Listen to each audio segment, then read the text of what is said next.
Welkom bij Erkenbrand, de vooraanstaande traditionele denktank van Nederland. Vandaag hebben wij een interview met een hele speciale gast uit Engeland, de heer Nick Griffin. For the people that do not know you yet, could you give an introduction of yourself? Yes, I've been an active nationalist since I was 15 in 1974. I spent many years in the National Front in Britain, first of all as an ordinary activist, and in the end became for a period chairman. In the 1990s, I joined the British National Party, and I was elected to lead the BNP in 1999. I made it electable. We won. We had the biggest electoral success of any nationalist party, in fact, anywhere in the English-speaking world outside of Ireland, I would say. And I was elected as a member of the European Parliament between 2009 and 2014. I see. An impressive track record. Well, I'm still at it. I've just started editing the real-life newspaper of the British Freedom Party, working with Jada Franson.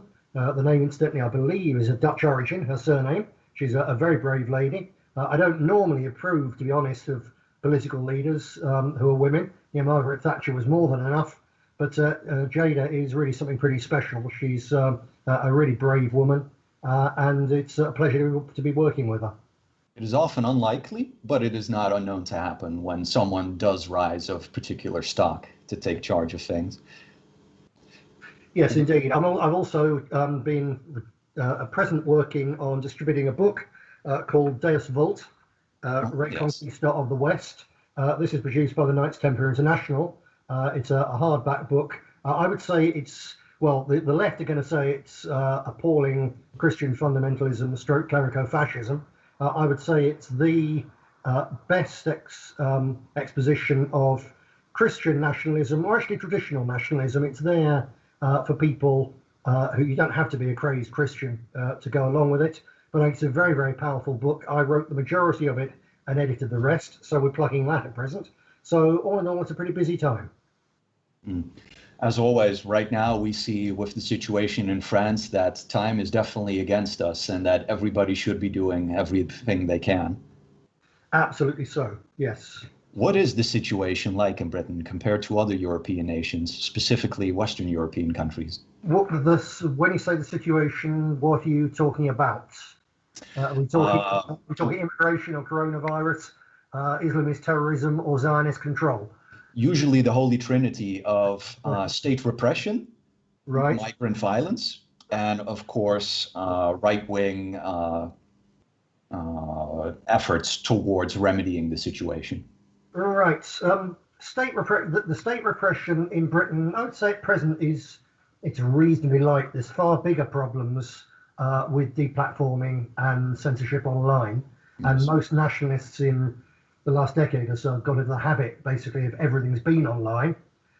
So therefore it makes it one of the reasons that the British Freedom Party has gone back to having a proper newspaper, because the ways which have worked very well for the last 15 years, effectively that door is shut to us at present. So state repression hasn't been too bad since the state and its various one way or another agencies broke the British National Party. And there is no repression because there's frankly nothing worth repressing. There's people bouncing around doing various things, but you've got on the one side the Tommy Robinson types, these wholly controlled Zionist or just idiot parties groups. On the other hand, you've got little groups of perfectly formed hardline extremists who still seem to be obsessed about saying, well, if we all adopted a policy whereby when we get into power, we'll repatriate them all, then we can put it all to rights. Which the problem with that, of course, is that none of these people have the faintest possibility of coming to power. No, they're unelectable completely. They're completely unelectable. Even as a matter of fact, if the only thing which might be electable, you could say, is a kosher, a soft nationalist party, working under the disguise of merely being populist. Gets into power, then suddenly throws off the mask and says, we're hardliners, they're all going home. Whereupon they would have the weight of the entire world against them. They'd have a Maidan-type operation going on in their capital city. They'd have the left-wing trade unions bringing everyone out on strike. And they'd have millions of young, vigorous, and angry immigrants, spearheaded by the Islamists, of course, creating a medium-level civil war. And there's absolutely no possibility of the populations of the West putting up with the sort of pain that it would take to overcome those problems. So it's simply unrealistic. So what I'm arguing for, and in particular the book Deus Vult works on, is to say, look, there is no solution. It's not just that there's no political solution. The demographics of the West are such that we are going to become a minority. You have to accept that. And the minute you accept that, then you can say, yes, we're going to be the minority, but we will be the largest minority. We're the minority which is at home here. We're the most intelligent minority, bar perhaps one. We are a minority which, if it's organised, and the situation, every nationalist in the whole of Europe needs to look at the long-term history of the struggle in Ireland and in Northern Ireland.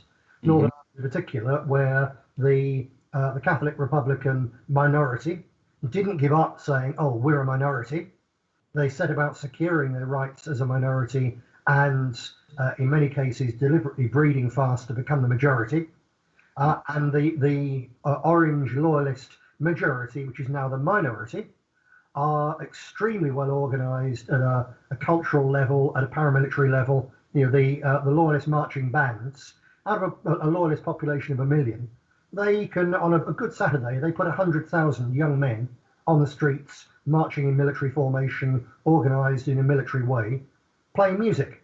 So it's completely legal, completely legitimate. Interesting. To be armed. No one is going to push that people anywhere because it's simply impossible. They haven't, the British Army, the British Police Force, a reborn IRA, there's no power available which could force the loyalists to do something they really don't want to do and to give up. And that is the position that the white nationalists of the whole of Europe need to move towards, that sort of thing. We need to be working to build communities, to encourage families, to have lots of children, having had them, to rear them right, which mainly means turning off the television, detaching from MTV and such like, and homeschooling them. Or if the state bans homeschooling, then this was the case in the old religious struggles in most of Europe. And if you were in a Catholic in a Protestant state, or you were a Protestant in a Catholic state, then you reared your children privately and quietly, and they might go to the state church on a Sunday when they had to. But you also had what were called hedge priests, which was the priest of your religion, who visited quietly and taught people out in the countryside or in their own home. So underground religion. That's the sort of thing, you know, obviously we now face a new religion. We don't face a Catholic tyranny or a Calvinist tyranny. We face an atheist liberal tyranny. And in due course, the liberals will hand us over, half by accident, half by design, probably to an Islamist tyranny. A large part of that is also a Christian surrender. Right now, you will be hard-pressed not to find a kosher church. Yeah, it's a Christian surrender. Well, you're hard-pressed. If you look within within modern Western Christianity, it's absolutely hopeless. But if, on the other hand, you look to the Orthodox Church, yes, to some of the strict Calvinists, or to the Lefebvrites type Tridentine Mass Catholics, then you see actually very rapidly growing churches. But in the end, in a way, it doesn't make any difference. People need to get their heads around the fact that within the lifetime of children born now, not only are we going to be a minority, but the liberals in particular will have bred themselves out of existence because they don't have kids. The middle upper classes have basically given up having children. It's getting worse all the time. Any girl who goes to university, almost certainly at the end of those 3 years, comes out a raving feminist, certainly spoiled in terms of, you know, the idea of having a decent man, settling down and having children. You've got the almost forcible imposition of homosexuality, well, not just on young men, but on young women as well now. And this affects the liberal middle upper classes. So they're going to go. Feel that Europeans have the scrupulousness to be minorities in their own countries. Right now, they often feel too good to, you know, undermine the system or to not voice their opinion incessantly or constantly. Yep. Yes. It takes a type of deviousness to be a successful coordinated minority. And I always felt this is only possible if the feeling of being a minority is ever present, like making the travel to, you know, for instance, like Eastern Europe as an example. Meanwhile, I know tactically it could be possible within your own country, and the situation is of course going to become the same. But can we make that mental switch? I think the people will be forced to. The Of majority, course. as our people become a minority, and in London, Paris, Amsterdam, and so on, we're already the minority. So Yes. as people become the minority and find that being a minority is very uncomfortable, and certainly if you speak to, say 15, 16-year-olds, I constantly find now that they're much more radically racially and ethnically aware Yeah. than they were on average 15 years ago, even more so than 25 years ago, because whatever the liberals tell them about the wonders of the multicultural society, they've gone to school with chippy blacks, they've Yeah. gone to school with Muslims, and they know exactly that being a white is not a good position to be in. I think what they need is not waking up. They need leadership and hope that there's something worthwhile that can be done. It is completely so. It is why our organization also deviates from reactionary ideals. Right now, the right wing always seems to know what it is against, but it never seems to know what it is for. And giving that positive image back to Europeans is really the mainstay of the mission we have. Yeah, very, very good. Absolutely so. And there's the war. Once you understand that the political war, the electoral war, is over, at least for the time being, if when we become a minority, if instead of it descending into some kind of ghastly civil war, if we end up, or perhaps after a civil war, because we're not going to shift them out, and neither are they going to get rid of us. So we might have a 30-year civil war. Civil wars often take about 30 years. You think back to the wars of religion in Europe, or the Civil War in Northern Ireland. They take about 30 years. I think that's because that's the sort of time scale whereby the young men who fight the first stage of the war have their own sons, and by that stage of 30 years, they've just about got young grandsons. And at that point, they've buried enough of their comrades, they've killed enough of their enemies, they've had a gutful of war, and at that stage, they tend, one way or another, to find a way to settle down. And it's possible that at the end of that kind of chaos in Europe, we may settle down, not to a war whereby they exterminate us or we expel all of them. We may end up with something like Lebanon, something like Syria. These are multi-confessional states. Yes. Some of India, as a matter of fact. And if you're in a multi-confessional state, and in Syria, obviously, where you've got a significant minority who don't want to accept the multi-confessional state, then you have another war with them, and either they beat you or you beat them. And if the American deep state, the British deep state, the French deep state, and the Israelis are on their side, you've got your work cut out.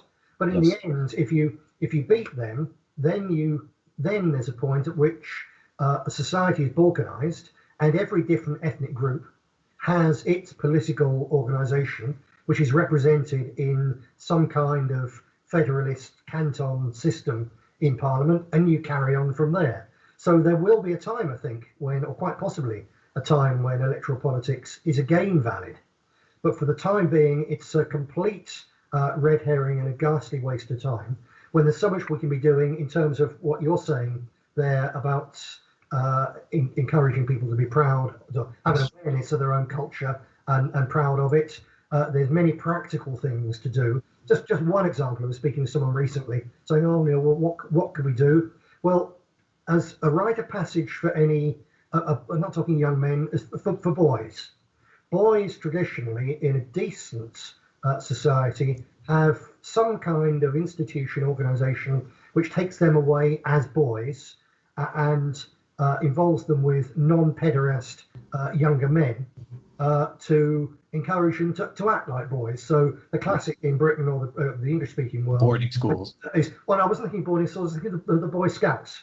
I don't know if this is an institution you have traditionally in the Netherlands or not. We have a large contingent of Boy Scouts in the Netherlands. Okay. Yes. So I would say that the Boy Scout movement was an extremely valuable thing for boys becoming young men in a decent traditional society. Now, of course, we still have in Britain and America and so on and elsewhere, you still have a Boy Scouts movement. But to put your boy, a son or a grandson into that You may as well throw them in a sea full of sharks, because they're openly celebrating, the rainbow and pederasty and all the rest of it. And in the place of the old system where you got a badge for being able to camp out at night, for being able to light a fire and cook on it, for this, that, and the other. Now you get badges for understanding Black history and all the rest of it. So this is absolute poison.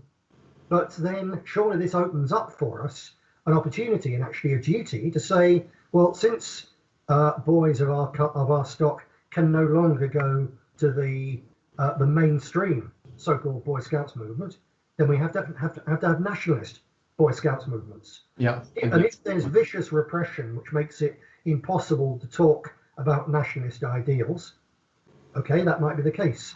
But I've not yet come across a repression which makes it impossible to teach young lads how to light a campfire, how to be safe out at night on a winter's night, how to go fishing, things like that. Such accusations against toxic masculinity are surely in the works, but luckily they are not widespread just yet. Indeed, it'll certainly, you're right, there will certainly be accusations of toxic masculinity, which is great because that means that it's doing all the advertising for you. And again, the liberals who don't want their sons to be in touch with their toxic masculinity, well, their sons will turn out to be homosexuals or childless anyway. And the small minority, basically, if you take 3-4% of the population and you breed fast for 3 generations while the rest of the population doesn't, at the end of 3 generations, 75 years, your numbers are equal.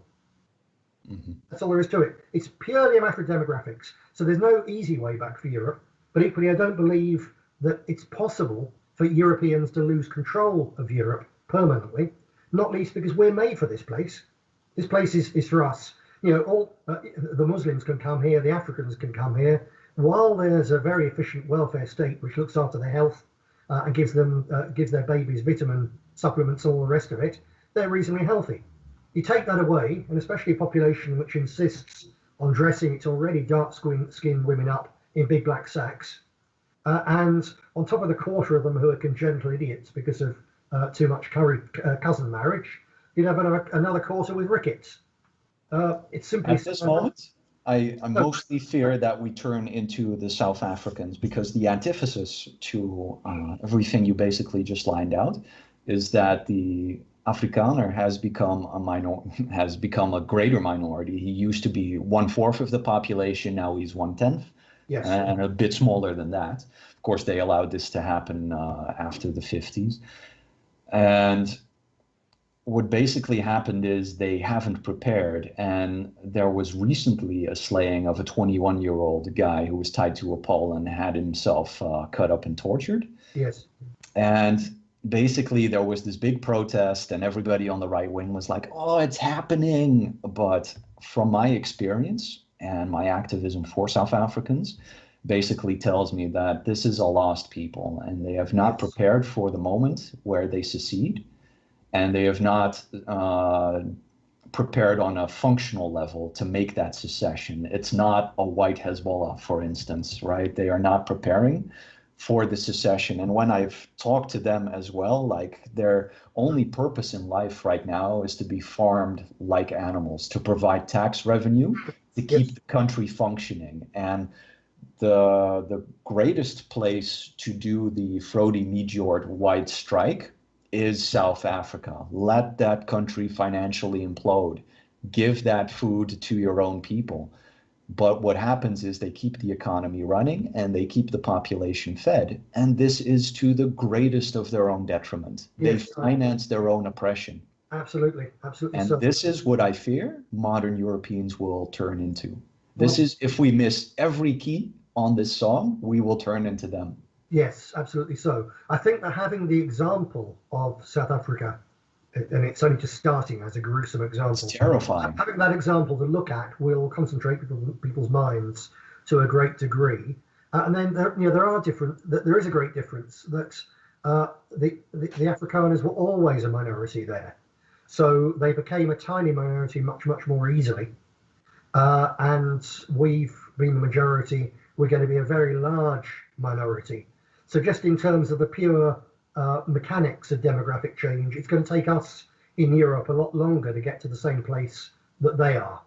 That's a key thing. But in the end, it is a matter of personal choice. So what you were saying about the white strike, absolutely so.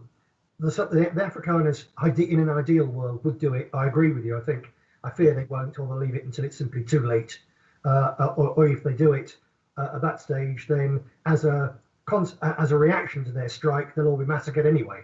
Because their greatest problem is they won't resist arrests. One of the person that took place in a protest was arrested, and he was going to get the terrorism charges. Of course, the protests more or less stopped that, because of course the government is terrified that this white minority, instead of hiding a fugitive, which they'll have to protect with violence, just like whenever any Arab has to be arrested in a no-go zone. Yes. What is even worse to do is that they will have to go on in there on police, platoon level and start collecting taxes. It's undoable.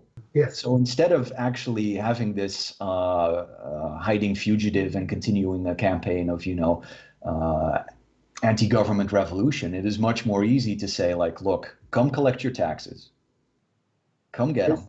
Yeah, absolutely. The thing with this would collapse the country. It would collapse the country, yes. The thing with a white strike in Europe is that there's no prospect at all of that happening until you're a long way further down the line. Even if it happens in South Africa, the situation is very different.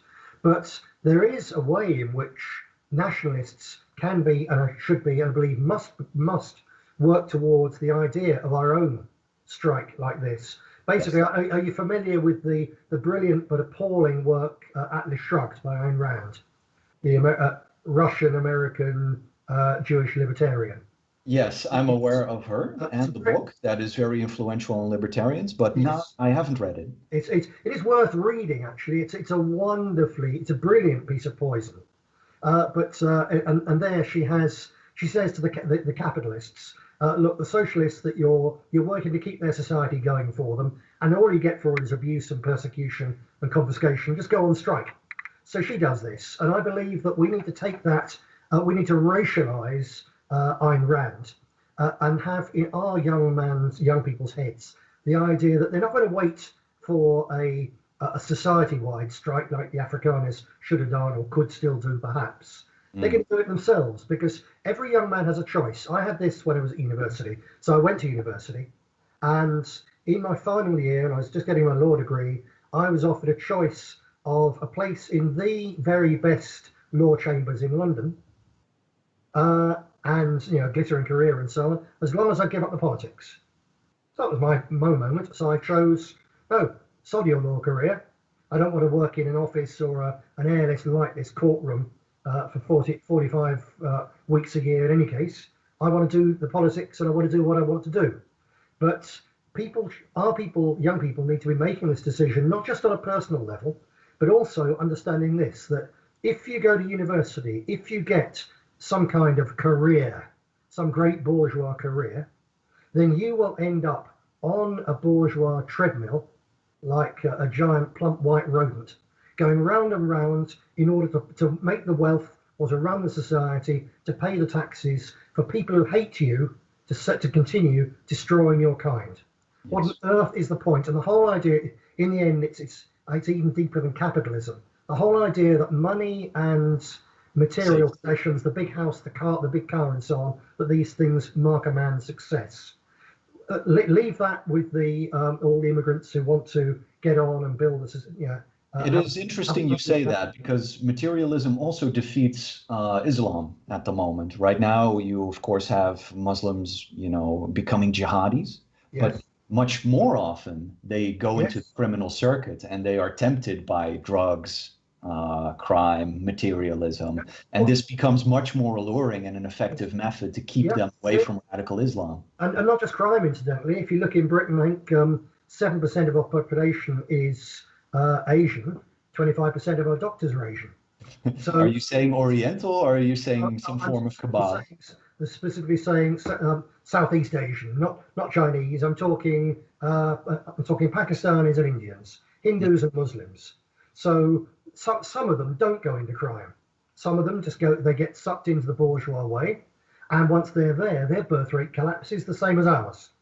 So in 2 generations' time, the Muslim population will be far more radical because it's the radicals have children and the bourgeois ones who want to fit in, they disappear. They exterminate themselves. And that's what's happening. That's what will happen with our people as well. But coming back to the worth of a man, within our own circles, we need to work to make our young people understand that there is only one measure of your success when you're an old man, and that's either your name is on some memorial for having done something really worthwhile for your people and died in the process, which is the poorer option, because the better option is to have not just lots of children.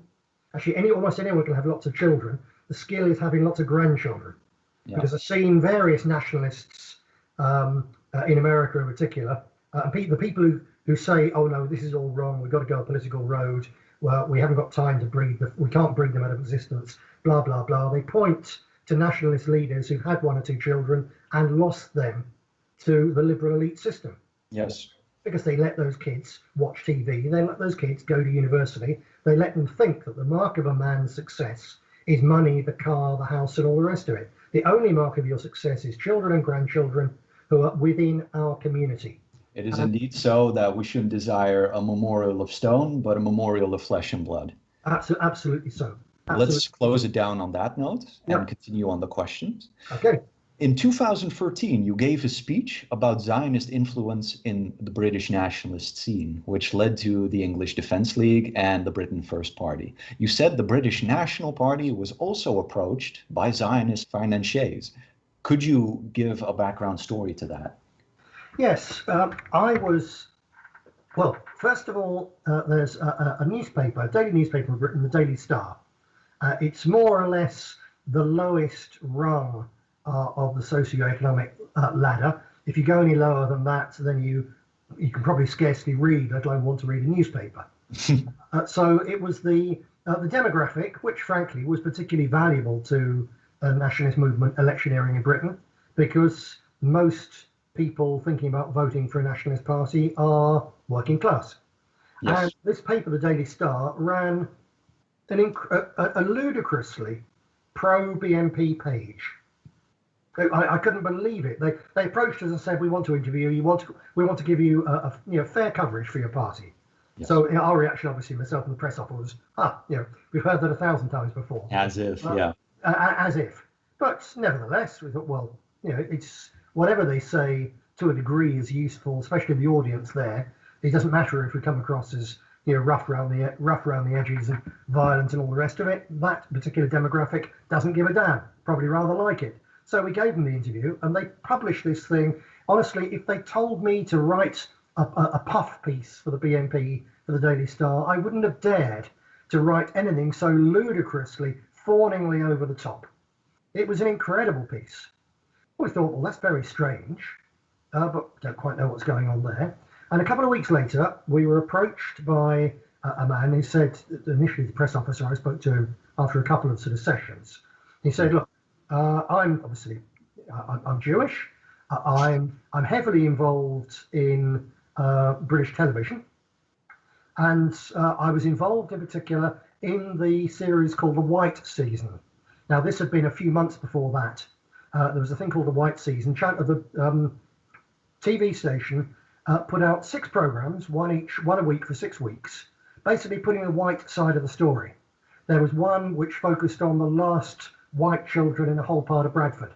There was another which looked at a working men's club in an area where whites were now a tiny and a shrinking minority.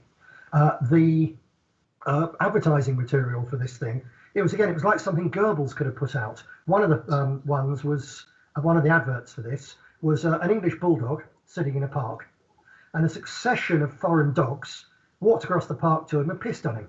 There was a French bulldog, there was an Afghan hound, there was all these different, for a French poodle, all these different dogs pissing on the English bulldog, which just sat there. And then it was basically the punchline of the advert was, is this how you feel? You're not the only one. Mm-hmm. And then the other one, there was a just on the advert, the face of an obviously working class English man. And he could have been, a bricklayer, a plasterer, a plumber, very typical English features. And a succession of hands, most of them dark, but not all, wrote across his face in felt tip pen, in Urdu and Hindustani and Polish and all sorts of different foreign languages until his face was turned black. And again, it was, if we put something like that out, we would have been done for racial hatred, inciting racial hatred. Incredible stuff. So once I met this man, he said, well, I was involved in all those programs. Nice. And I did actually check this out. And every single one of them, bar one, was produced by a Jewish production company. The other one was heavily involved with Sikhs. So he said, I was involved in that. And I was involved, you'll remember the Daily Star piece, which we had a couple of weeks ago. I said yes. And so he said, right, we can give you as much of that publicity as you need. You just tell us what you want and you will have it. And so this wasn't actually money. Other people have been offered money. Jim Dowson, a colleague of mine, he's a public relations guru and a real expert. He was offered a blank check, literally a blank check. You write what you want to come across. They wanted him to promote the Mohammed cartoons in a big way on social media. This was before the clampdown. So that's really the beginning of that counter jihad. Exactly. So they tried to hire him, and he got me elected as an MEP. He is a PR guru, and he was offered a blank check to go and push those cartoons. And we, on the other hand, knowing that the BNP was primarily interested in electioneering breakthroughs, we were offered as much great publicity as we needed. He said, there's plenty more. We can get it. It's not just the Star. We can get it in other papers as well. You can have all of that. So I said, well, okay, fair enough. I said, so if you people have realized now that what the overwhelmingly left-wing and liberal Jews have done in Europe over these decades was actually a bad idea, and if you understand that really that you need a lifeboat because Israel is not safe even, so if you now understand that genociding us wasn't a good idea after all, then okay, we're a forgiving people. Our people are very, very soft. So I said, if you do this, we'll bury this stuff talking about what you people have been doing, because if you're no longer doing it, it's no longer relevant. We won't talk about the Holocaust. We'll simply kill it off. I said, I'll do what I can to make the BNP Zionist Israel neutral. Kosher party.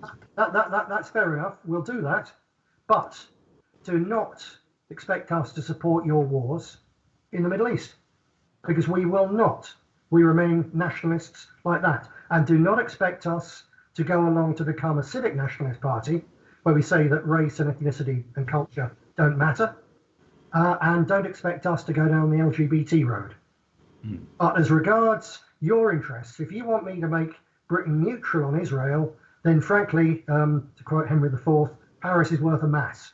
You know, I'm sympathetic to the Palestinians, but in the end, they're still third worlders. It's not my country. I don't give a damn that much. So that was my proposal to them. And he said, well, I'll take that back to my people and we'll see. And from that day on, there was a political war of extermination against the BNP from these people, and an effort instead to create a civic nationalist pro-Zionist party.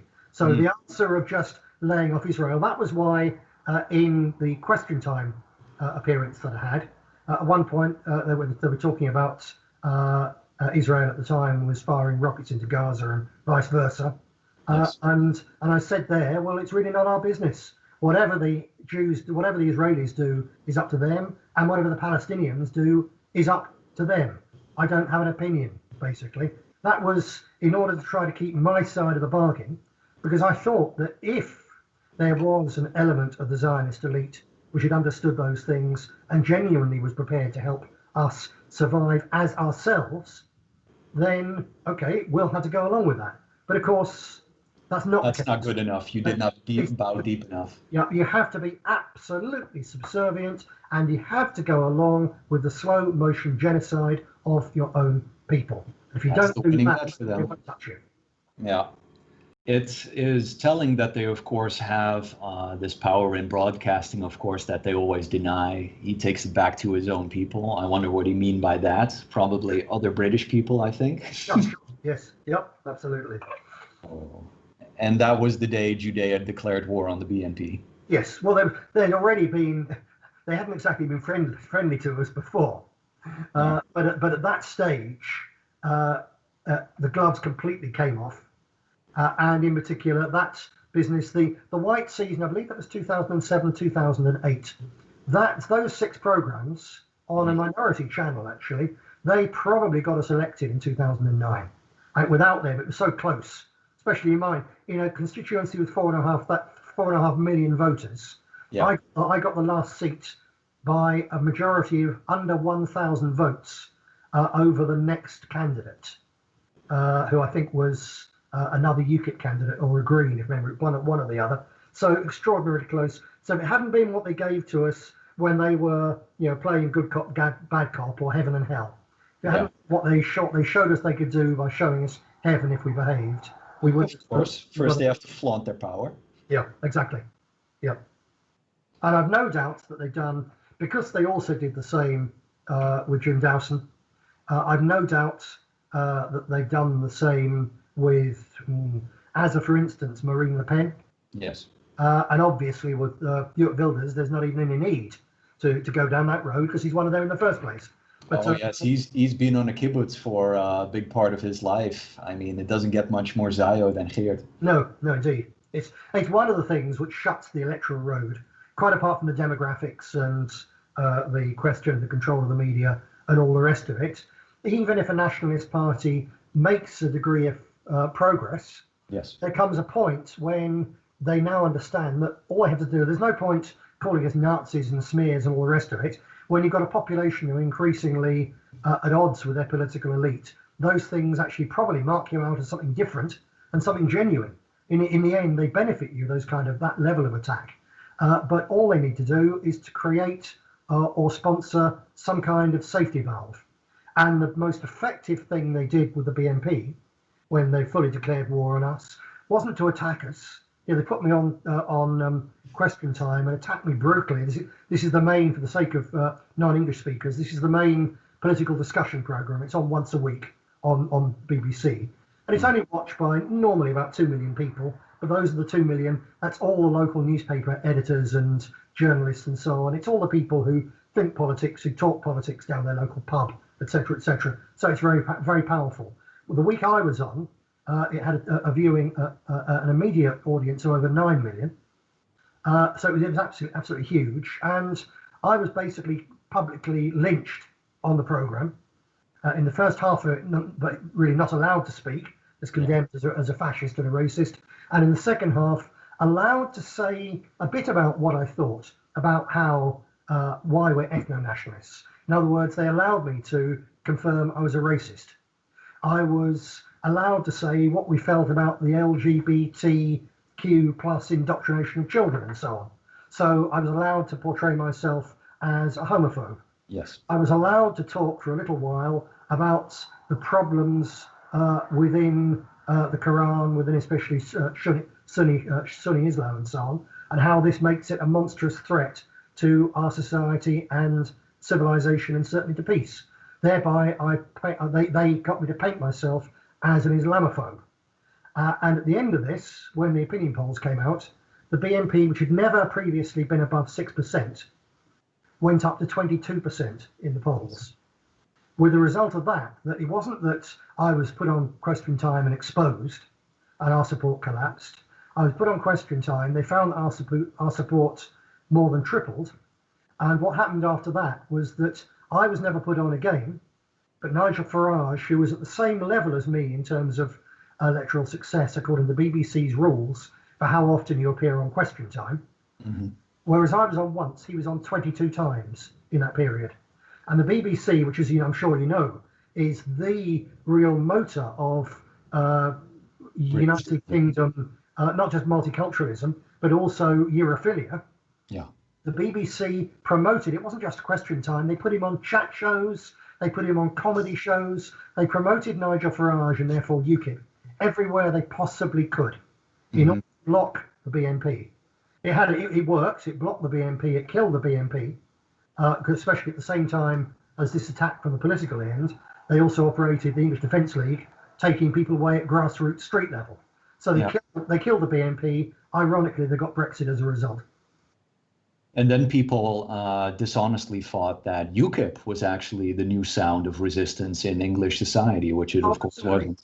Yes, absolutely. We had a crossover of people who've been involved in UKIP and got involved with us. And one man I knew particularly well, in fact, from earlier NF days when we were both youngsters, he had quite a high position in UKIP. And he was told absolutely indirectly by two of Farage's closest confidants that Farage had had a meeting with the BBC where they discussed how they were going to promote him and UKIP in order to block the British National Party, and they set out the ground rules. And the ground rules were that they would they would promote UKIP as an anti-immigration party, but whenever he was to talk about immigration, he was only to talk about Eastern European immigration. Of course. Never about non-white immigration and never about Islam. They have the same type of thing going on at the NOS. It's Dutch broadcasting, much like the BBC, basically, news channel, where whenever there is negative news about immigration, it's always like, we have to talk about Poles, we have to talk about, they usually go for Romanians as well, but anybody with common sense, of course, immediately knows it's gypsies. Yes, they're not Romanian at all. Yes. And it's like, oh, I pulled up the numbers basically, and the levels of fraud that Poles commit with unemployment benefits, for instance, is lower than that of the Dutch. Mm-hmm. Meanwhile, the one of the Turkish people in the Netherlands is 8 times as high. Yeah, it's like, at what graph are we looking here, NOS? Come on. Yeah, absolutely. It's ridiculous. But do you remember the name of the man who made you this offer? Are you able to share this? I was looking for him a while ago now. If you'd asked me that pre-show, I could have hunted through my brain and probably found it somewhere written down. We'll put it in later. That's not a problem. To be honest, at present, I can't. But I assure you that he existed. Only when we looked into him, there was a man of that name working for the BBC, but he was everything he made was involved with were nature programs. So it wasn't him. So he definitely approached me under a pseudonym, without a shadow of a doubt. But I can't even at present remember the pseudonym. It's a long time ago. I'll be interested to hear that later, because for us nationalists, it's always important to know who, what, and when. But we'll go on to more important questions then. You personally have met with Colonel Gaddafi from Libya in the 1980s. A few years later, Saddam Hussein met with right-wing European players such as the FPO in order to discuss cooperation. Why have such initiatives never come to fruition? Well, point of information, I never met Gaddafi, actually. I went to Libya in 1988. I saw his home where the Americans had bombed it and killed one of his daughters. I met with pretty much everyone else, I think, of a position. I met obviously all the people in the Jamahiriya, which was the sort of sanctuary for international ne'er-do-wells who might side with Libya. Yeah. But we never actually met Gaddafi. That, however, doesn't invalidate your question, because it's not a secret that we had a shopping list with us in terms of what we wanted to do with a chunk of money. It was printing presses and vehicles, things to build a political movement. Now, we specifically said to Gaddafi, or to Gaddafi's people, 2 things you must understand. 1, we are not interested in being terrorists. And 2, you are mistaken in backing the Irish Republican Army. We understand why you're doing it as a way of hitting back at Thatcher and the Brits for what they did to you with the Americans and so on. We understand that, but these people are not nationalists. They're not third position revolutionists. No. They are Marxists. And Sinn Féin really is a disaster. Yes, Holy shit. And for that matter, they're also in bed with sections of the American deep state on account of the Irish diaspora thing. So we urged them to stop backing the IRA, which Gaddafi certainly did. He provided them with significant amounts of arms and especially explosives. And we said, you're wrong there. And we also said, we're not interested in being your catapult terrorists. So perhaps that's why we didn't get help there. I don't know. We'll have to wait until we meet Gaddafi in the afterlife, because I'm quite sure he'll be in a good place. So as for why Saddam Hussein, several colleagues of mine were there at the same time as other nationalist leaders and so on. One of them, I don't know if you remember, but you're probably too young. Saddam, he made a thing. He had all these Western hostages. and oil workers and things like this who weren't allowed to leave. And every nationalist leader or group that went over there, he gave them a couple of hostages to take home with them, as a PR stunt. And the main young man in the National Front, he was offered 2 hostages, and he just said, "What do we want them for? They're traitors anyway. Just shoot the bastards." Again, perhaps I don't know if that went down too well with him. They must have thought he was mad, which of course he was. He was Irish, as a matter of fact. But why has it never come to anything? You could say the same, really, perhaps with the Russians, where a Russian state bank lent Marine Le Pen the money for the last Front National, as was election campaign, but it was a commercial relationship. I mean, yes. She paid them a good rate of interest.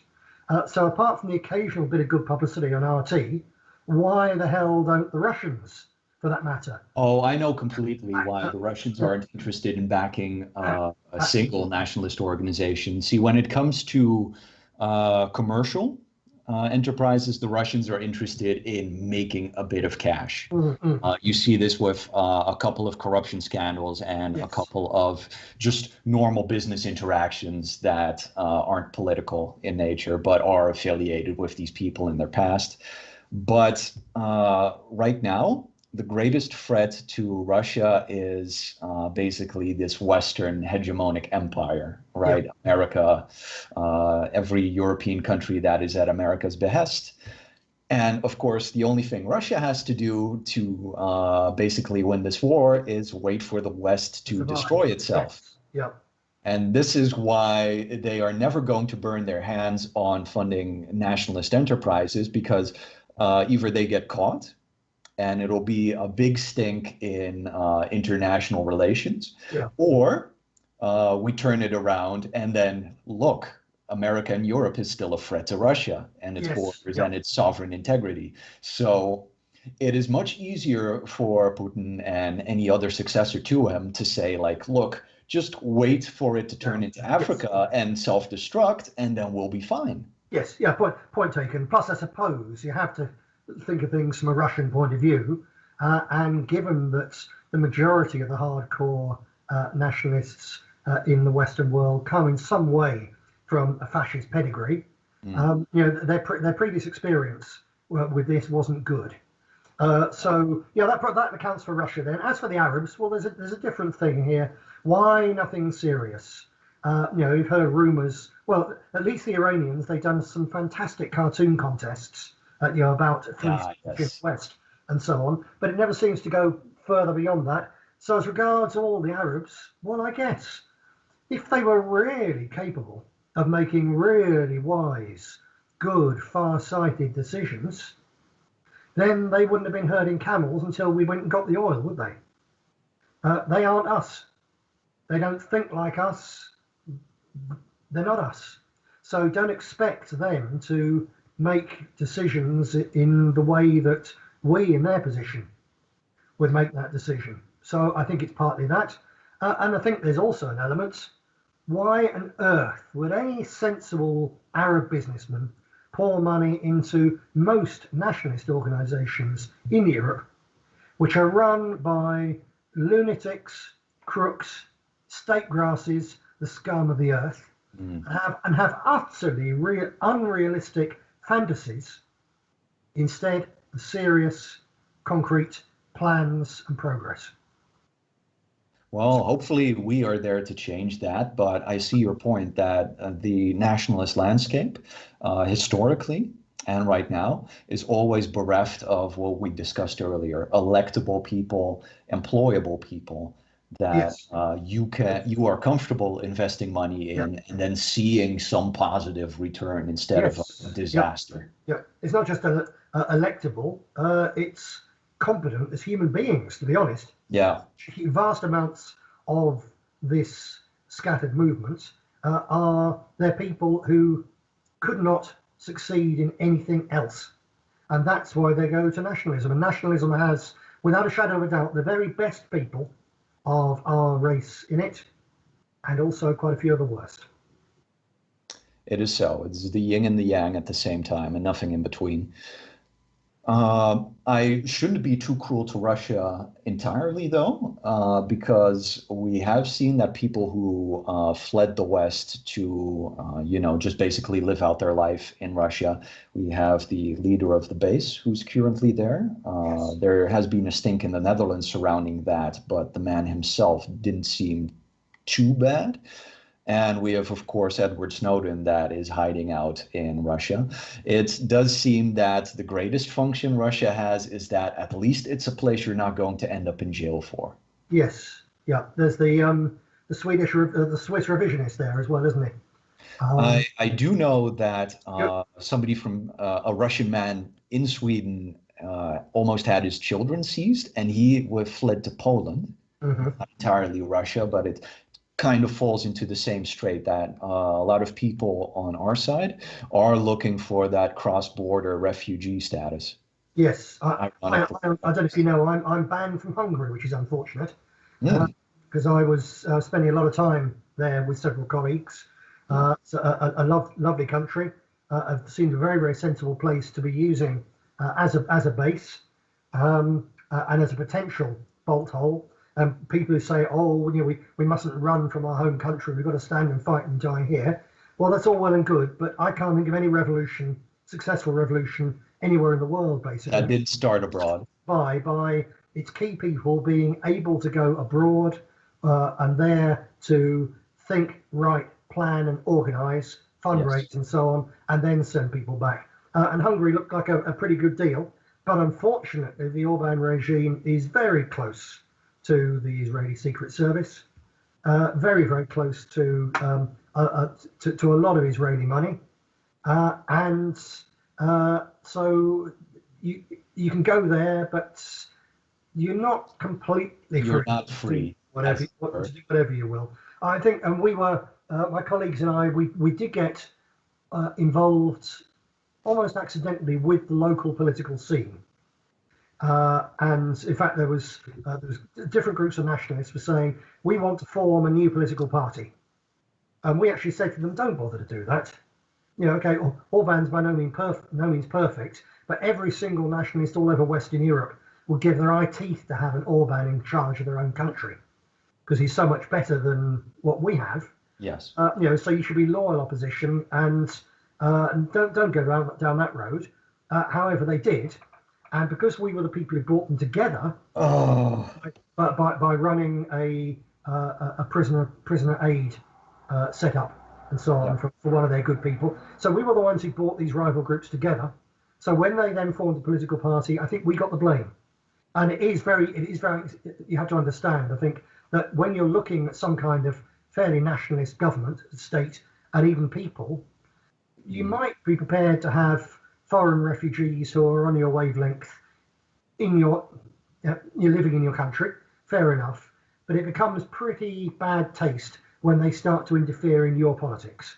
So my advice to people, and I've no doubt that the repression, it's not just any more repression of people who are highly political, who are organising militant demonstrations, things like this. Yes. This is very rapidly going to become the repression of people who want to homeschool their own children. The repression of people who openly say when something is done in their local area promoting LGBTQ+, who openly say this is wrong, I will not go along with this. It's these perfectly ordinary people making a stand for things that are right. They're going to be the ones thinking, well, do I now in fact have to flee to Hungary or Poland or somewhere like that? And my advice to those people is, if it's the only place you can go to rear your kids right, then yes, do it. But you need to be looking to ways to reinforce and maintain your ties to your home country, because one day you or your children or grandchildren will have to go back. And this really works against whites as well, because in South Africa we've seen that there was no concerted effort to go anywhere in particular.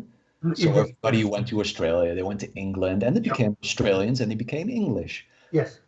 But you should really have a more Chinese method. You are still part of a people and an organization. And when you are there, you respect the country, but you keep to yourself and your own people. Yes, And this is how you will have mutual understanding, mutual respect, and best of all, like most good immigrants, you fuck off after a particular amount of years. Eventually, when it's So to sum up my advice on there, if you do that, keep out of local politics. Not just one generation, the second generation as well. Keep out of local politics. It's very, very wrong to go and meddle in your host's affairs. Then the other thing, though, you said, the whites are bad at this in terms of basically having a diaspora. There's obviously the Jewish diaspora, the Armenian diaspora, immensely powerful. No, you can't say whites are bad at this. Look at Ireland. The Irish diaspora is not as strong as the Jewish diaspora, not even as strong as the Armenian diaspora, but it's immensely strong. And the Irish Republicans would not have had the success that they had. They would not have got their own country back from the might of the British Empire. They wouldn't have fought the other side to a standstill in Northern Ireland if it wasn't for the support of the Irish diaspora in the United States. So there is nothing in our genes that says that we're incapable of running a diaspora. We merely have to be sufficiently oppressed and bitter and have a sufficiently long history of getting the shitty end of the stick before we have enough unity to do it well. The Irish had it, so therefore any European people can have it as well. As Bismarck said, a generation that took a punch will usually be followed by one that deals one. Very true, yes. On another question.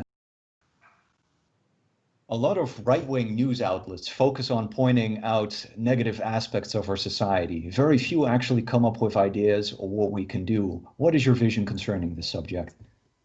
That's something that needs to be put right for several reasons. One, we're entering a period of increasingly intense repression, and to talk about the problems and the negatives is to open yourself up to be crushed. And it's one thing to go to prison if you have mass support around you already, if you have an organization around you which can take advantage of and build on that mass support. So I was quite prepared to go to prison with my comments about Muslim grooming gangs and so on from 2004. And even more so by the time it came to trial in 2007, because we had a mass organization, we had the eye of huge numbers of people, and we had mass sympathy. And the trial was the making of my reputation and the BNP. But as nationalists stand at present in most countries, we're atomized, we're demonized, we're cut off. And if you go picking a fight with the state because you want to criticize in no unspoken terms its sacred cows, you're going to be thrown in prison and you will be destroyed. So therefore you need to find other things to talk about and do positive things. There's a deeper thing as well, though, to consider, that negativity attracts negative people. And if you constantly talk about negativity, you attract negative people.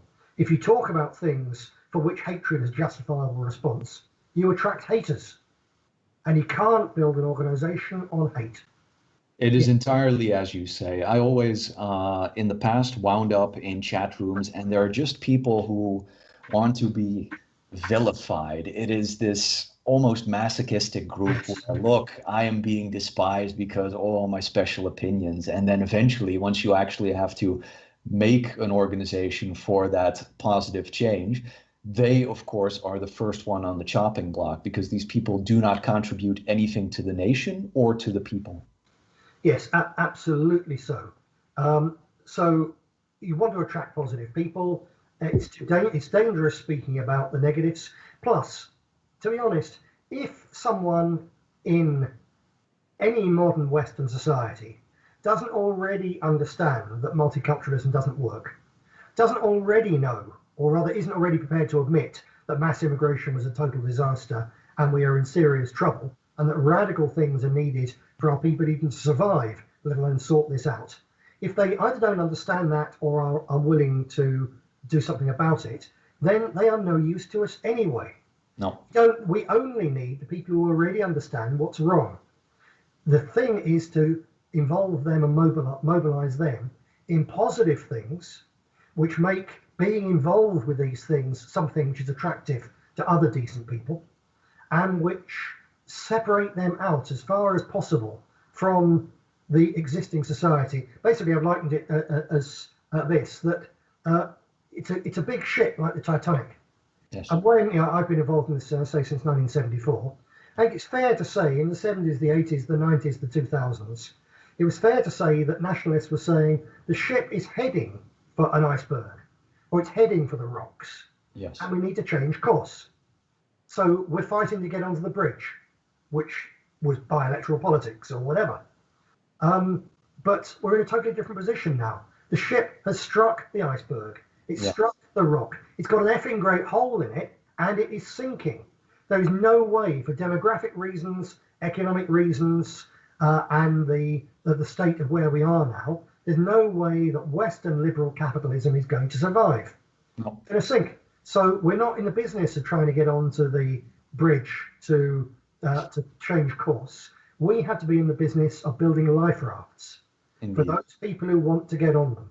And there's 1,001 things like traditional European martial arts society, the Scouts movement that I talked about earlier on, folk music and tradition. There's even growing your own vegetables.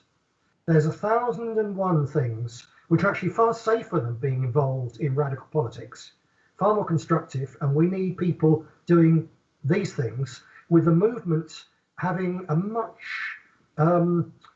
be more of an umbrella, more way to coordinating people doing their own thing with their own family and their own community. By community, I don't necessarily mean geographical. It can be a community of interest as well. Basically, the only way our people are going to survive what's coming is, well, they won't all survive. We won't all survive. But the ones who will survive it best are the ones who are as separated as possible from the old society. First of all, at a mental level, then at a cultural level, a family level, ideally at a geographic level, because I think we can see it with the way that Paris emptied out, as Macron called the latest lockdown. I looked, all the Parisians leaving I saw were white, which, and there's an awful lot of Parisians aren't. Those Parisians aren't just leaving lockdown. They're leaving a city which they know could go horribly, horribly wrong at any moment. And those people who get out the further you're away from ground zero, the better chance you've got of surviving when the shit hits the fan. And that's the kind of thing that our movement should be doing. And it's all positive. It's tremendous. Yeah. It is much easier to focus on that positive change and to chase implicit white identity.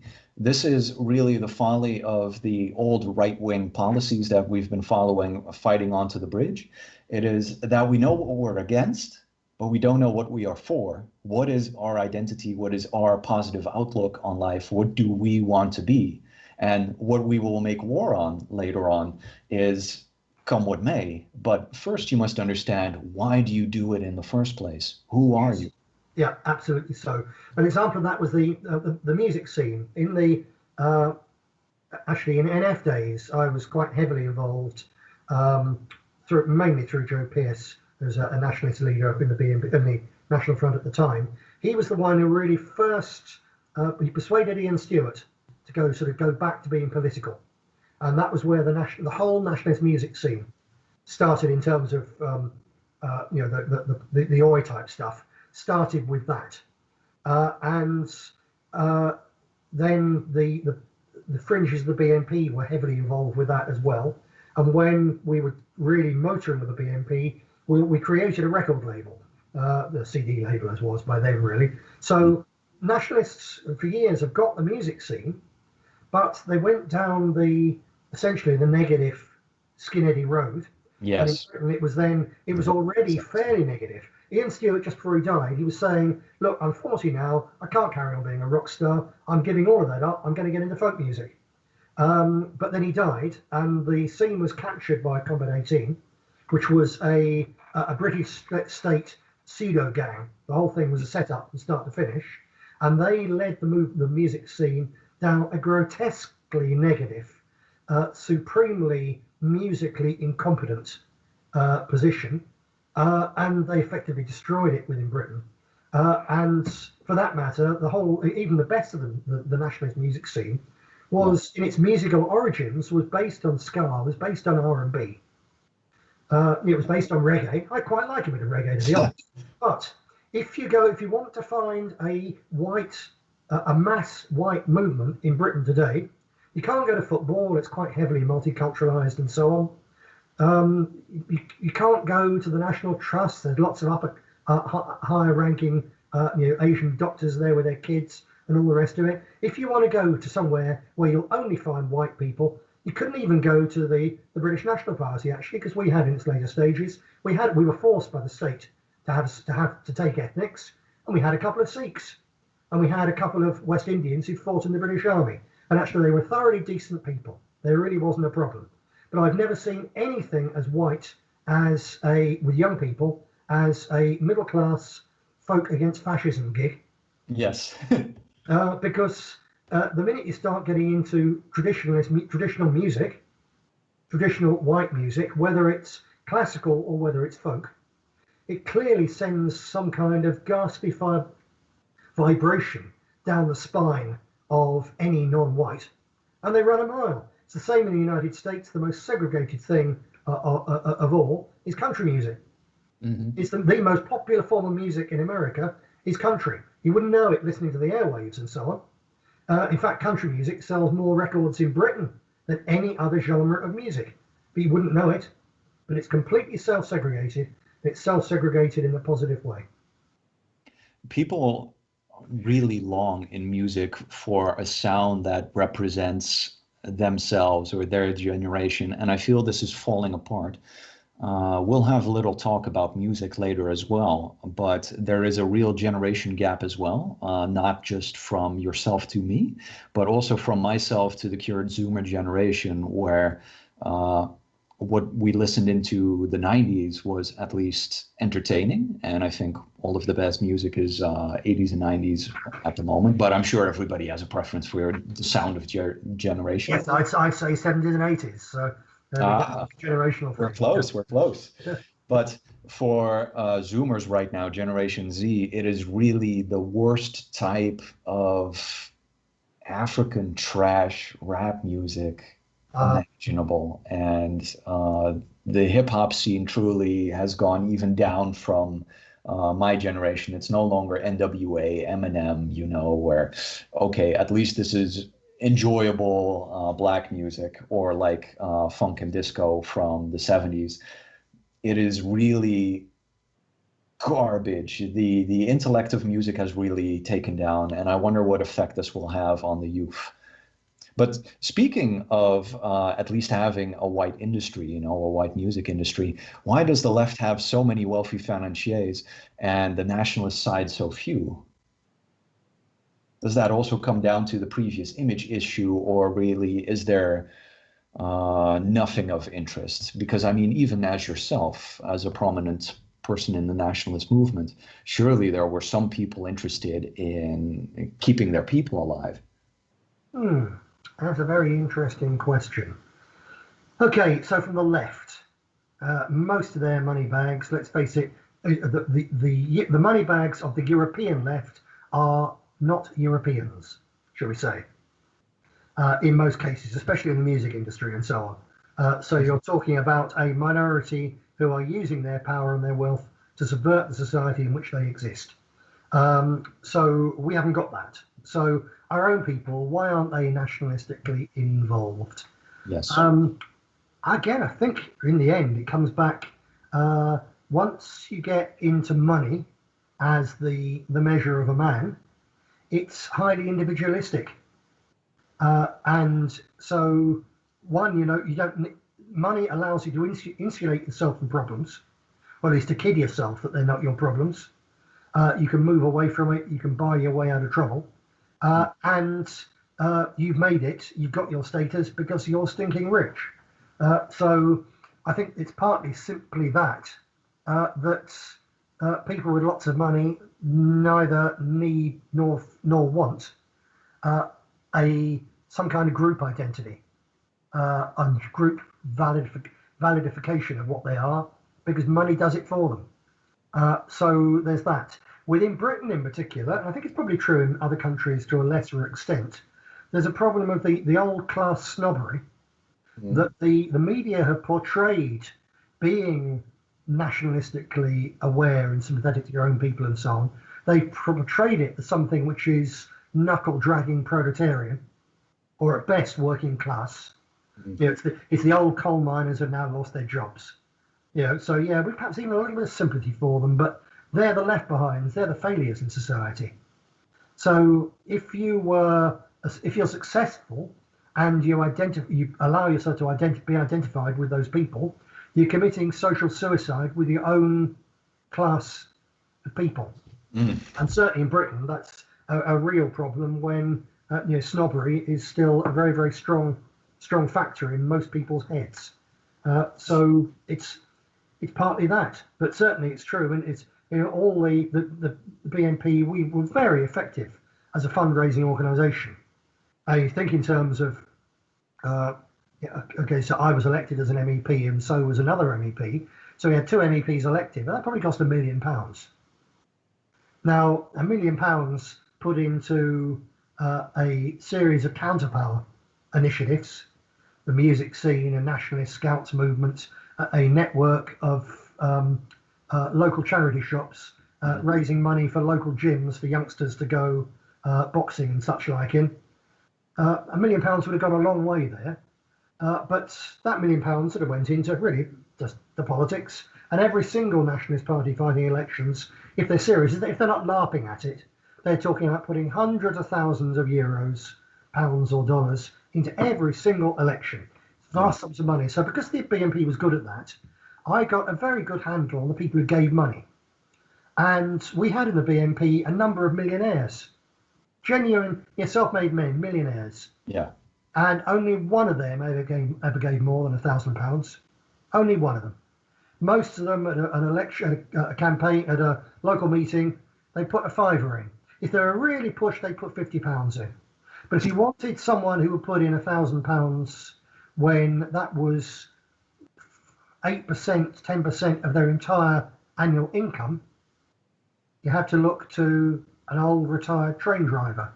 You have to look to an old lady. You have to look to a teenager who saved up money.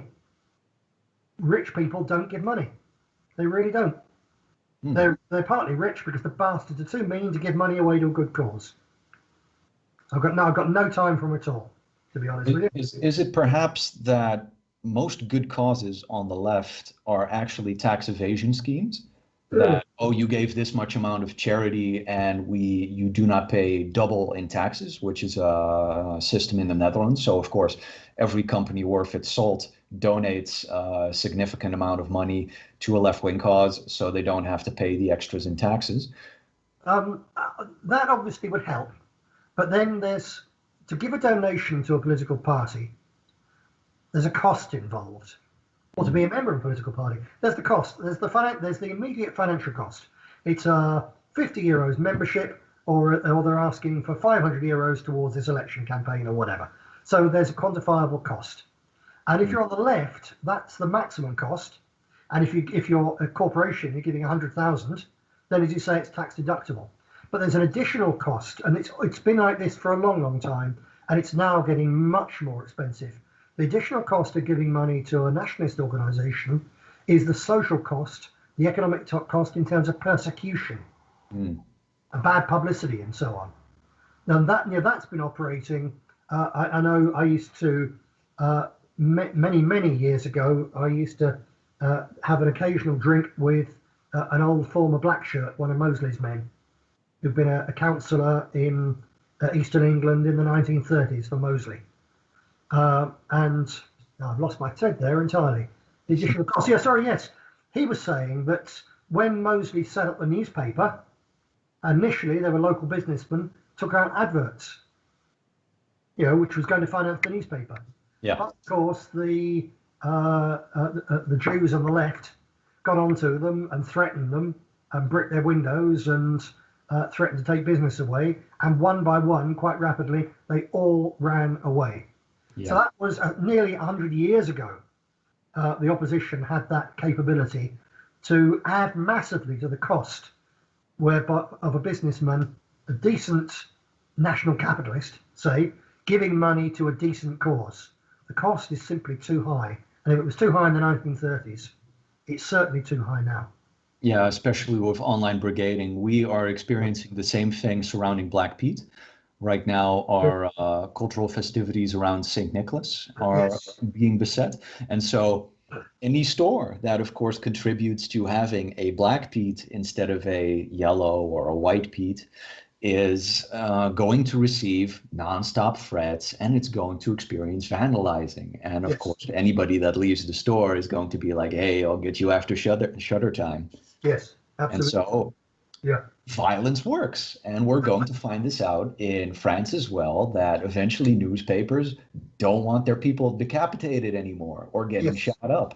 yeah, And this is a lesson left-wing liberals don't want to learn right now, that, oh, we have democracy and we're all so free, but you're actually not, and violence works, and we're allowing you to get beset by these yes. Muslims that we are importing. There's not going to be an end to them. There will No, always be another one. absolutely. No, this is a factor. And the left, okay, it's very effective for them now. I think one day this will turn around to bite them, and for that matter, us. Oh, of course They're, it will. they're teaching everybody that violence works. Now, I was looking at some graphs the other day of the attitude of people in the USA in regards to the presidential elections, the attitude of people in the USA to political violence. And even 5 or 6 years ago, there was something like 8% of Democrats thought that violence against political opponents was, useful and justifiable, Mm. and only a couple of percent of Republicans. And over the last 3 years, this has gone up rapidly from 8%, about 6% Republicans, and it's gone up with both sides believing that violence against their political opponents is basically a good thing. And it's now gone up to, I think, 32% for Democrats, but the Republicans, for the first time in modern history, now have a higher belief in this. It's now 36% of Republicans think that it's a good idea to use violence against your political opponents. I like where this is What going. you see there, I'm not advocating it, I'm just reporting this as a fact, that the Republicans have watched as Black Lives Matter and Antifa have got their way through violence. Yeah. They felt threatened by this And shot and killed and people shot at Trump people. So they're rallies. suddenly thinking, wait a minute, we're at serious risk here. What are we going to do about it when these people don't obey political rules? They don't stick by the idea that newspapers should tell the truth, etc., etc. So violence is the way forward. And I do think that we're going to see in due course, as the situation gets worse, you will see people who, for instance, impose LGBTQ ideas on little children. At present, they can do the only state repression is against people who object. Yes. The only political threats and even political violence is against traditionalist Christians who object. I think there'll come a time when the people promoting the sodomization of our youth are going to find they make themselves targets. And so I'm not saying it's a good thing, I'm just saying it's going to come. And that time cannot come soon enough. For the next question, you have been known to have criticized several alt-right influencers. What is your main reason for doing so? And where do you see perhaps the lost potential of the dissident right going? My quarrel with many people on the alt-right, it's especially in Charlottesville, was one that they're presented by the media as being basically we're all the same. So you and me and the listeners of this show are put in the same box as Jack Donovan, as one example. Yeah. And I've got grandsons, and I hope that you and I hope many of the listeners have young children or soon will have. And the idea that nationalists can make common cause and be happy to be put in the same box as a self-confessed aggressive sodomite, whose idea of a good nationalist society is one where gangs of violent men go around taking, looting and raping whatever they want. I just find that absolutely monstrous. So people, and I don't just mean, so it's not just Donovan, okay, he's a particularly bad example, but then you've got other people running supposedly good and decent publishing houses, publishing his books and selling them and presenting him to young boys and young men as a good influence. So they're bloody guilty as well. They're they're collaborators with sodomy and with the destruction of the generation who are there's a very thin link between the past and the future, between the past generation and the future generations, and it's down to a 20-year period when young men and young women can have children. And if you once break that link, it's finished forever. So I'm really against those people and people who go along with them. So there's that level. Then there's the level at which others are Nietzscheans, libertarians, and so on. And it's all about selfishness. It's all about I. And the thing more than anything else, which has almost destroyed our people and potentially threatens to wipe us out, is so many people on our side, so many white people. It's a natural tendency, I think in terms of I and me. And if we're going to survive, we have to think and act in terms of we and us.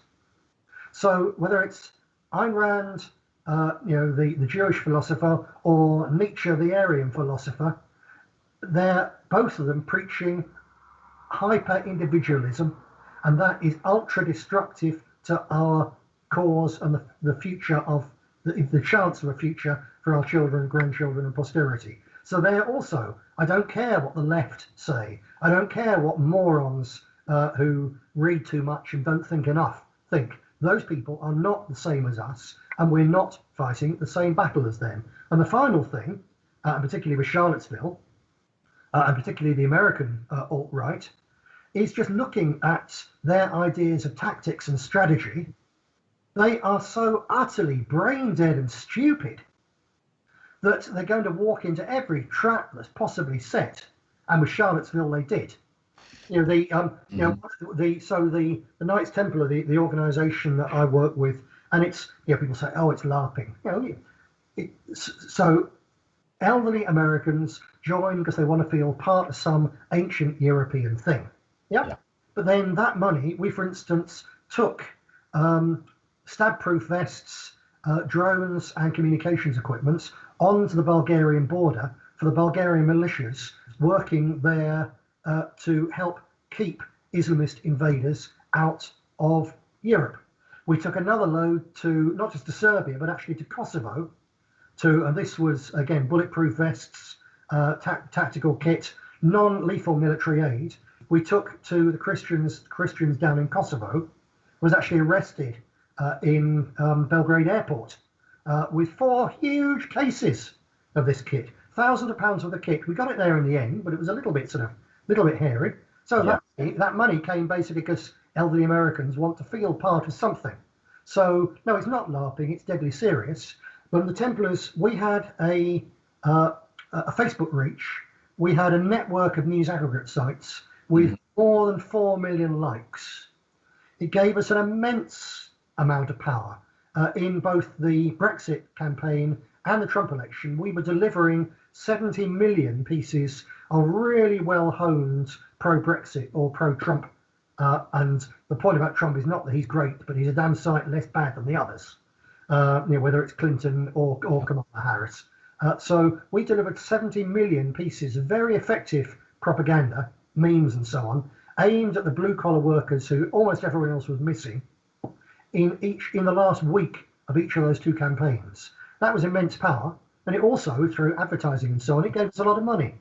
Yes. And after Charlottesville, we, like everybody else, we lost that because a handful of morons jumped into a trap, which was an obvious trap. We told them it was a trap in advance. I'm not talking benefit of hindsight. We told them this was a trap, and it would go horribly wrong. And these alt-right morons walked straight into it. They cost us £1 million, £1 million in lost revenue in the 2 years that would have followed from that. That's an awful lot of money. And they cost us, we went from being able to deliver 70 million pieces of brilliantly targeted propaganda in the last week of Brexit, the last week of Trump. We went from that to 0. So those are the reasons that I've criticised the alt-right. Now, in some cases, one of the people that I criticised in the book, for instance, was Rouchevi. I don't know if he's known in particular with your circles. Yes, he is known with his website Return of Kings. An Iranian or something similar, and he was known. He did these pickup artist books, Get Laid in Lithuania and stuff like this. I criticise that again, saying that if you're going to aim to have a future generation, then yes, we've got a problem with feminism and we've got a problem with homosexuality, but we've also got a problem with young men having the wrong attitude to women. Yes. And knowing that's the case, and we have to put that right. And so therefore we said in my initial study, I pointed out Rushdie as a particularly bad example of leading young people down a dead end. But he, of course, has changed completely. He's actually become an Orthodox Christian, and he showed his sincerity in the only way really you can measure sincerity. If he'd said, I've become a Christian, now give me money as a Christian, and you can still buy my pickup books, you'd know he was a grifter, a crook. Yeah. But he withdrew and destroyed all the books which were the old Rushdie, every last one of them. So he took a big financial hit because he said what I was doing was wrong. I've found religion, I've understood about the long-term future of our people and so on, and this means having kids and not having one-night stands. So I've criticised people where it's necessary, and where there's someone like Rush who's come around and see the light, I've given him plenty of praise. There should always be a road to redemption in that way. And on the topic of LARPing is, of course, only when faith is not followed by action. And of course, with what we see with the Bulgarian border guards and getting these militias going, that is action, that is real world results. And you can only measure success in these real world actions. And I think people are only dismissive of that is because they want to be in this far right hug box where the organization doesn't go anywhere and they don't have to go anywhere either. Yes, absolutely so. I have to shill for the alt-right a bit because, of course, our organization came out of the same awakening of emotion and racial thoughts as well. That there are a lot of people that came out of this that really do have the right idea and want to change the world. We see it with the conferences in Europe, and that we are building a greater movement and organization that is non-political and is Volk consciousness.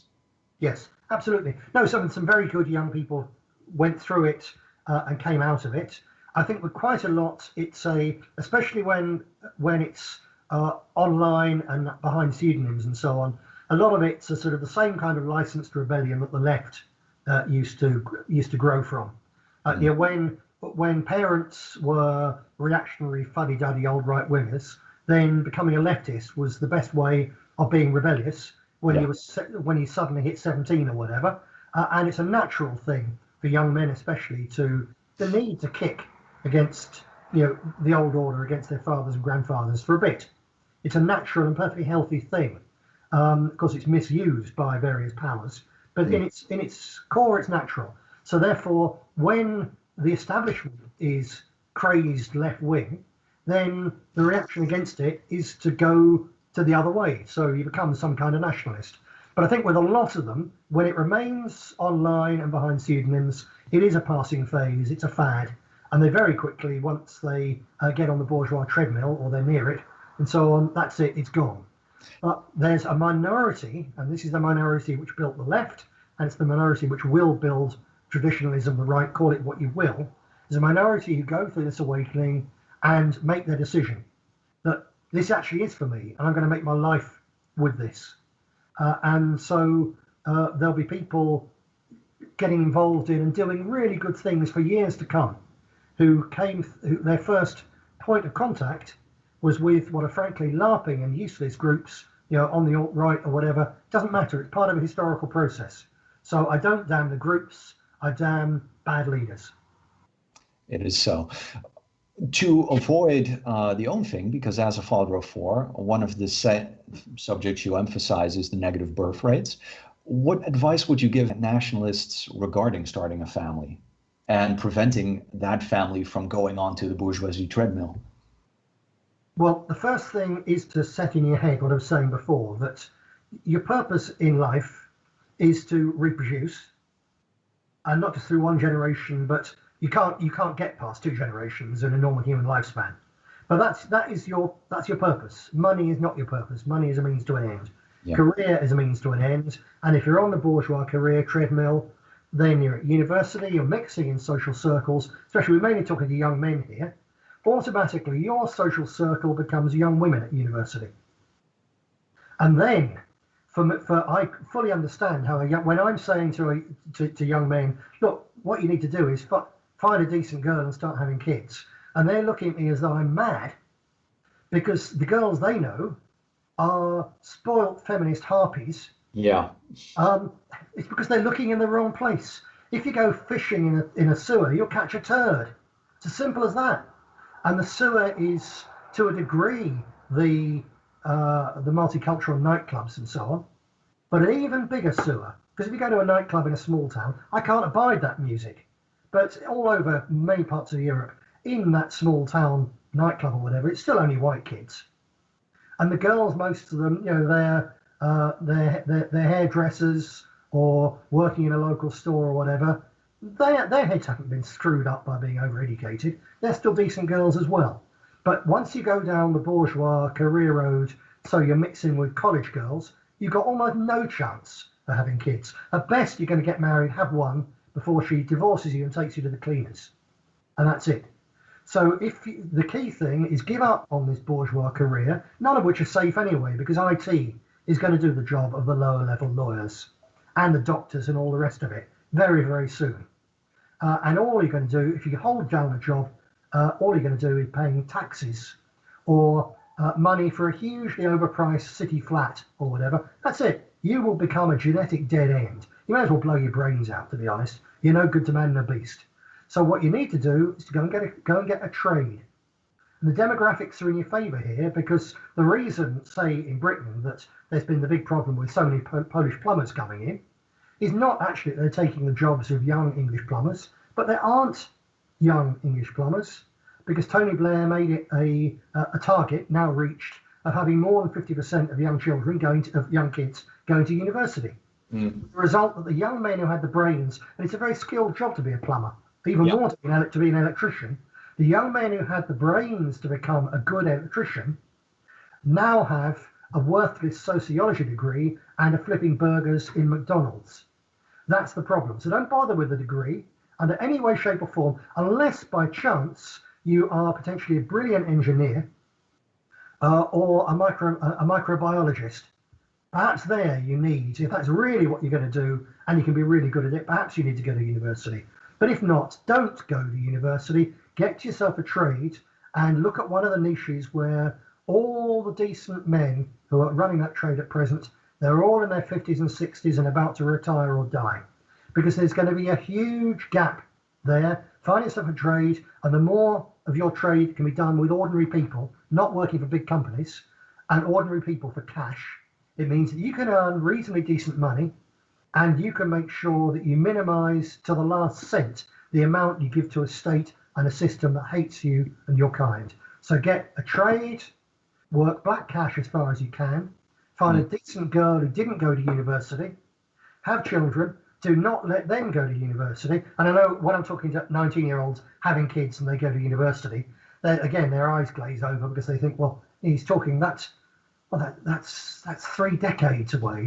There is an alternative. We do have access to our own universities. Brilliant. These are mostly done online, actually. Yes. You can have an online university and you can say, well, in our town, we are going to have university. Everybody studies together and we have a healthy, conducive learning environment. But the subject matter, of course, comes from a professional institution. And of course, then hiring a temporary teacher becomes much less of a financial drain than running an entire full-time university. Mm-hmm. Good. There's still a risk in that if you're talking universities that are doing mainstream stuff, then you're getting a degree and a big debt and all the rest of it, and you're going to go into a career in a big company, in some kind of mainstream field, where you have a permanent job in one place. And then if you're still a nationalist, or even if you try to rear your kids so you have a clash at the local school, because they're teaching them that they can change gender at the age of 8 and that they can start taking chemicals and get their genitals mutilated and that they should be taken away from you if you try and stop them, then if you're in that kind of job, you will lose your job. You'll have the choice in the end between losing your children or losing your job, your career, your house, your big car, all the rest of it. My advice, again, from a lot of looking at it, is don't even bother. Simply get that trade and become a skilled working class man and be proud of it. And look for a woman who might have a job, but basically she wants to have kids. Mm-hmm. That's what you need. And again, like I was saying, talking to young people, they think the idea, I should worry about something that's going to happen in 25 years. It's an awful long way. Take it from me, youngsters listening. I know exactly how you feel because I can still remember that when my wife and I took a mortgage out on a house for 25 years. That seemed like forever, but it's paid now. Time flies, especially the minute you have kids. Time goes by at a rate of knots.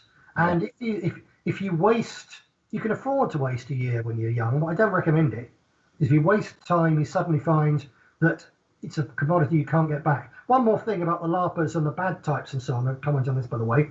Everyone talks, and with reason, about grifters. These people, they come along and they want to take your money and they ask for donations. As a matter of fact, again, as you said, it depends on what they do.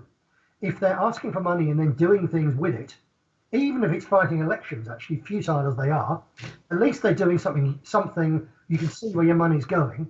The ones mainly whine about grifters, they've actually also got themselves some little podcast, and they encourage their followers to give them a couple of euros a month, and they give nothing back whatsoever to anybody. So they're the grifters. But one more, what I really want to say on this, and this I regard as really important, that everyone thinks of grifters as people taking your money. That's not the really dangerous grifter. No, it's giving it away. The dangerous grifter is taking your time with bullshit ideas, taking your time with claims that, oh, don't worry, we've still got 50 years before the demographic balance tips, so we can win in 30 years' time. When what they're saying is we, a population with by then an average age of 65, can decide democratically to vote out a population with an average age of 22. Come on. Yeah, it's gonna happen. So the grifters are the people who steal people's time with just fantasy, lies, or academic intellectual horseshit. They're the people you really want to be scared about. You can always get more money. You can never buy back a single day of your life. No, it's true. On the next question, many people believe that money and control of the media explain Zionist power. However, the Jeffrey Epstein affair sheds light on a whole new means of control. A couple of years ago, a similar case called the Westminster pedophile scandal shocked the UK. To what extent does blackmail play a role in your opinion? I think it plays a very significant role, and I think it's been a long, long time that role has been played as well. It's not just something new. Really, I can't elaborate much more than that. But for instance, if you go back to Edward Heath, who was the British Prime Minister who took Britain into the European Union. Yes. Who was a homosexual at a time when it really wasn't acceptable. But the political police knew about it. Conservative Central Office knew about it. The European institutions will have known about it. So that man, they bought him. He was a very keen sailor, and his first yacht called Morning Cloud was about 5 meters long. By the time he retired and went sailing, he had a Morning Cloud Mark, whatever it was, 6 or whatever, which cost him about £1 million, and it was full of young boys. So I think he was mainly won over by money, by the bribery type thing, by the, you scratch our back and we'll give you lots of good publicity. But there was always in the background that he could be destroyed at any minute if he stepped out of line. So I think it's always been there. But in the old days when to get pictures of people in compromising positions took very expensive equipment and so on, and two-way mirrors and things like that, it was much harder to get than it is now. Yeah. Now, at least there's sort of anyone can get involved, really. Perhaps nationalists should try it as well, in terms of getting dirt on people you want to give problems to, because modern technology is democratized, catching people in unfortunate positions. It's always been there, absolutely. I don't think it is as powerful as money. It's far easier to get people fully on side with honey than it is with a stick. I was about to say, but I like the way you think. Well, there you go. Yeah, perhaps some group of youngsters might care to get themselves. Well, say, for instance, if there's a group of your listeners, perhaps in Flanders, who aren't a million miles from Brussels, can you imagine the fun they could have with one or two pieces of bait? Yeah. In the bars around the European Parliament. What a project that is for somebody. But just don't let it go too far, lads. Don't let it go too far. I am looking forward to a future of far-right paparazzi, but we'll go on to the next question. A lot of mainstream right-wing British nationalists tend to emphasize the so-called Islamization of Britain. We all know the types. However, blacks in Britain are per capita more violent and criminal than Muslims. A good example is the knife crime explosion in larger British cities, in which blacks are overrepresented. Why does this issue get so little attention?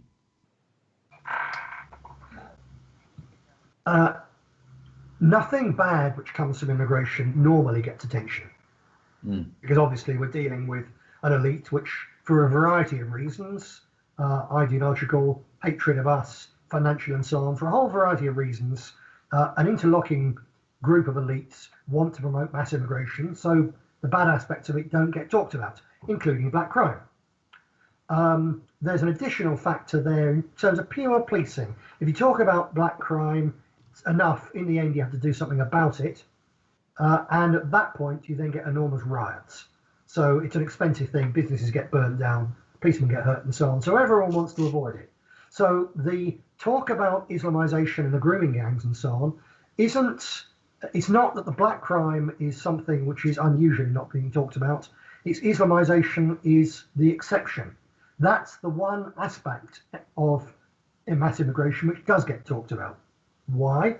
Well, we come back again. We've talked enough about the issue. The Zionist part of our elite, the Talmudist part of our elite, is very happy to use Muslims and Islam against us, and they want to have us and the Muslims hating each other, because if we're busy enough hating them, we don't look elsewhere. And in particular, if Muslims and Westerners are at each other's throats in our cities, it makes it so much easier for them to say, oh, while we're at it, is it okay with you if we have a war against Iran? On behalf of it, there it's Israel. Yeah, that's the name of the game. Yeah. So the hostility to Islam, it's not a long-established thing. Going back to say about until the year 2000, no nationalist, certainly in Britain, would have talked about these people as Muslims. It was immigrants. Mm-hmm. They were Asians. There were various impolite terms for them, which I won't use. Everyone knows what they are. But you use those terms to describe them. Never dreamt of pointing out that they were Muslims. Didn't occur because it was irrelevant. We regarded Islam as something like Christianity was to us. It's something your grandparents do or did. It's sort of a vague cultural background to your life. You might get married in a church. Probably they get married in a mosque. I don't know. But our society wasn't religious, theirs wasn't. And actually, it genuinely wasn't. Most of the first generation Muslims who came here to work in the mills and so on, their women were dressed just as our women were. They weren't heavily into religion. They got into religion, partly it's what immigrant communities tend to do. Yeah. And because our elite, as part of their deal with Saudi Arabia, which is almost as big a problem for the West as the deal of our elites with Israel. As part of our deal with Saudi Arabia, we would buy all their oil. We'd let them have all the prostitutes and expensive champagne, blonde prostitutes, and expensive champagne that they wanted. Yeah. And in return, they would be allowed to fund the madrasas and the mosques in our countries.